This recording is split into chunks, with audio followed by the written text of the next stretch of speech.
The National Transportation Safety Board held a board meeting in Washington, D.C. to determine the probable cause of the tragic natural gas explosion and fire at the Flower Branch Apartments in Silver Spring back in 2016.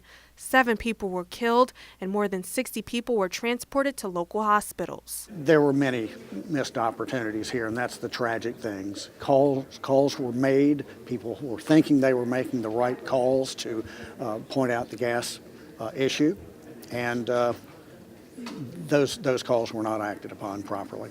Topics included an overview of the accident where board members discussed 17 findings. The National Transportation Safety Board determines that the probable cause of the explosion in Building 8701 of the Flower Branch apartment complex was the failure of an indoor mercury service regulator with an unconnected vent line that allowed natural gas into the meter room where it accumulated and ignited from an unknown ignition source. If the vent line was properly connected, we would not have had this explosion because the gas would have just vented to the outside as it is designed to do. That's why the vent line is there. However, since the vent line was not properly secured, the failure in the mercury service regulator then allowed the gas to escape into the vent line, which was not properly connected.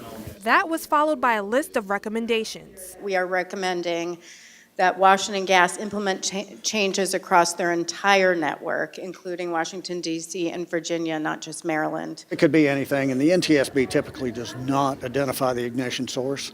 That's not really part of our job. We want to identify where the leak was and any other systemic failures. This hearing today is another part of closure to the circumstances at hand, and hopefully will help the family members and the community as a whole. Officials with the organization CASA, which helps several victims, were in attendance. They filed a lawsuit against Washington Gas and K Management, the apartment building's management company. There's still a lot of trauma that they have endured. I mean, a lot of people, 7 people passed away in that day, as well as the images that people still remember. They still remember the fire. They still remember people jumping out of windows. At the conclusion of the meeting, officials made one thing clear. So the next step for this is to make sure that these recommendations are implemented. We've done our job. We've completed the investigation. Now we want to make sure that those recommendations are implemented. Reporting in Washington, D.C., Jordan Lindsay for MyMC Media.